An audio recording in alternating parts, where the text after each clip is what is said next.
des dons qui sont faits par nos compatriotes aujourd'hui. Le reste de l'actualité à Paris, en Ile-de-France, c'est 60 sculptures et photographies réunies avenue Georges V dans le 8e arrondissement. L'exposition s'appelle J'ai fait monumental, c'est jusqu'au 14 novembre prochain et ça tombe bien, le vernissage c'est ce soir. Oui, Garance Amespil justement a reçu son carton d'invitation. Garance, tu es dans le 8e arrondissement de Paris, plus d'1 kilomètre d'exposition sur ces rues et des invités de prestige.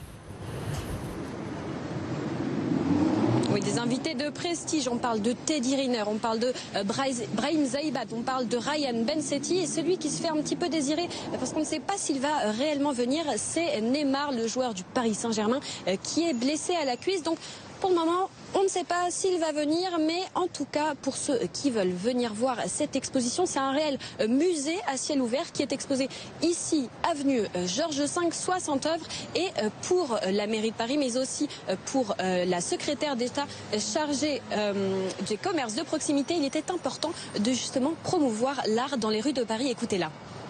Ça me tenait à cœur, en tant que ministre en charge du commerce de proximité, de soutenir cette démarche, parce que je crois qu'on a bien besoin, d'imaginaire, on a bien besoin de rêver, et on a envie de retrouver nos centres-villes, de retrouver l'animation, de retrouver le plaisir de flâner.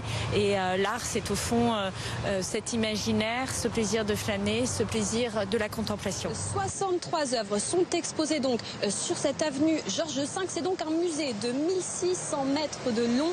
Alors il y a 4 personnes qui sont exposées, 4 artistes, 3 sculpteurs et une photographe. Alors vous ne distinguez plus trop puisqu'il commence à faire nuit, mais derrière moi juste ici, eh bien c'est l'œuvre d'une photographe, Charlotte Manot, qui fait des portraits.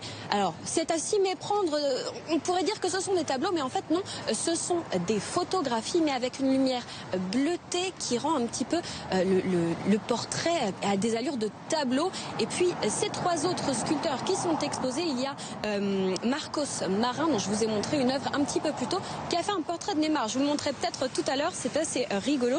Il y a aussi Carol Feuermann, qui est une des icônes de l'hyperréalisme dans le monde entier. Et puis Laurence Genkel, qui fait ces petites papillotes, ces petits bonbons en sculpture monumentale.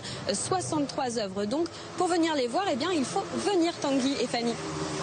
Avec grand plaisir, merci beaucoup Garance Amespil, reporter BFM Paris depuis le 8e arrondissement Paris-Pétille.